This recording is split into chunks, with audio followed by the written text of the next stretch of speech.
Now, the Prime Minister has issued a warning not to go on holiday to amber list countries, even though travel to places like France or Spain is legal. The government's mixed messaging is causing some confusion. So let's talk to a minister about it now. Gillian Keegan is the Minister for Apprenticeships and Skills. Very good morning to you. Good morning. Yesterday, your colleague George Eustace said absolutely fine to go to amber list countries, visiting friends, family. Then Boris Johnson said, no, you shouldn't. And then the Health Minister, Lord Bethell, went even further. It's actually dangerous. Let's just have a look. Gillian Keegan, can you see why people are a little bit confused, especially those who thought they were booking holidays to countries where it was legal to travel? Well, I mean, this isn't actually a matter of legislation, by the way. This is government guidance. But the 12 green list countries are the countries that you can book foreign holidays. The amber list is restricted travel for business, for specific occasions like funerals, or if there's some serious incidents, etc., within your family. So there are restrictions. There's some exceptions for those. And then obviously the red list countries, you are not to try and come here. The only people who can come here from red list countries are British citizens returning home. Can I just clarify? This, up until May the 17th, this absolutely was a matter of legislation.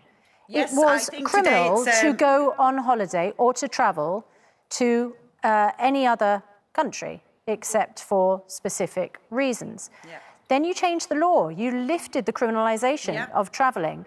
What the amber list is that it is perfectly legal to go on holiday to those countries. The only distinction between the amber and green list is the quarantine when you come back. So, yes, so why did you change the law if you don't want people to go there? Because we're now entering the era of more personal responsibility, relying on the common sense of the great British people, which is very fortunately in abundance. So we have from the May 17th, which was our next big milestone, we have moved to that sort of the personal responsibility. People have to make sensible judgments. We can offer the guidance. We can look. The reason we have these. The amber countries is we look at things like the vaccination rate, the case rate, and the variants, and all of those things. We look at those and we basically give, a judgment as to whether they're an amber list country or a green list country. Of course, many of us are hoping that, the next June the 21st date, that there will be more countries added to that list. Many of us are hoping that that's the case. But you've got a whole list of countries that you're already saying we shouldn't go to. Yeah. But I don't understand why you changed the law. Because time changes, Susanna. Time changes. No, but you're saying that the risk hasn't changed. I mean, we heard the Health Minister said it is dangerous. If it's dangerous and we've spent a year under legislation telling us what we can and can't do, it shouldn't be down to our common sense, should it? You should have a list of countries where it is safe to travel and then ban the rest. The reason we're able to start to take these cautious steps to, more restrictions being lifted is because of the great success of the vaccination, right? 2/3 of adults have been vaccinated. That's changing every day. More and more people are being vaccinated. So that's why we're taking these cautious steps. Things are changing. Our vaccination rate changes, and that's giving us more of a comfort, really. But looking at the new variants, one of the important factors whenever you identify a new variant, which we do on the borders coming in with all the testing that happens, everybody has to take tests before they come, day 2, day 8, and obviously quarantining from some places.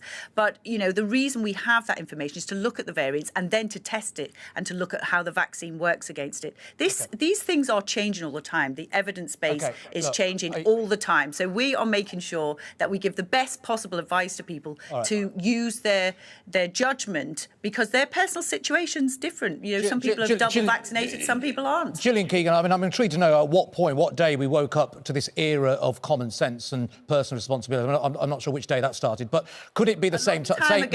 Could it have been the same day when you should have put India on the red list? We have been trying to ask this question to your colleagues all week, and we have had a variety of answers. Quite simply, why, on April the 9th, when you put Pakistan and Bangladesh on the red list, and they had far fewer cases than India, and India had the problem, why wasn't India placed on the red list? I'm going to give you a few seconds to think of your answer, but in the meantime, let's have a look and see what your colleagues had to say. What the relevant committee was looking at was the threat of variants of concern coming from abroad, and at that stage, India was not identified as having a VOC, a variant of concern, so that was why the decision was taken. Pakistan, for instance, I think had, 3 times as much of variants of concern. The truth is that when we put Pakistan on the red list, and indeed Bangladesh, the positivity of those arriving from Pakistan and Bangladesh was 3 times higher than from India. The key thing is that all through that time, we were ramping up the vaccinations. Now, as Matt Hancock said yesterday, the Indian variant is not something which can overcome. There's no evidence to suggest that the Indian variant can overcome the vaccination. They're all the same truth, which is exactly as I've been setting out in your programme. It's exactly the same as Matt Hancock and the Prime Minister said. The incidence of the virus in those arriving from Pakistan was far higher than from India. The reason India was declaring more cases is that they were doing more testing. Now, George Eustace said they were the same truth. Well, they're not, because 2 of them were absolute lies. And that is a fact. I said this yesterday, and I'll say it again to you, and we'll have to keep on saying it until we get some honesty from the government. Boris Johnson claimed that the reason why Pakistan was on the red list because there was a variant, there was a South African variant, he went on to say. There wasn't on the 9th of April. Gillian, you can go and have a look at this later if you don't believe me. And Matt Hancock claimed that there was a higher proportion, 3 times higher proportion of positive tests in the UK from travellers from India than Bangladesh and Pakistan. We've got the figures there. They're not our figures. They're not made-up figures. They're government figures. That was a lie. So, come on. We've had so many excuses. Why wasn't India, which has got the biggest level of cases in the world right now, has an Indian variant? Please tell us, honestly, why wasn't India placed on the red list? The reason it wasn't placed on the red list at that particular time was because there wasn't a variant of concern at that point. But let me just... The reason you're... By the way, it's very offensive to say that there's lies when actually people are trying their best to manage through a very difficult situation. And whilst you can sit there very easily asking questions which are hand-picking different bits of facts, that is actually not helpful, and it's not helpful to your viewers. It's a blatant... So if you'd like me to answer the question, as I think you would like me to answer the question, let me tell you what is put into the evidence. Which bit wasn't a lie? Which bit wasn't a lie?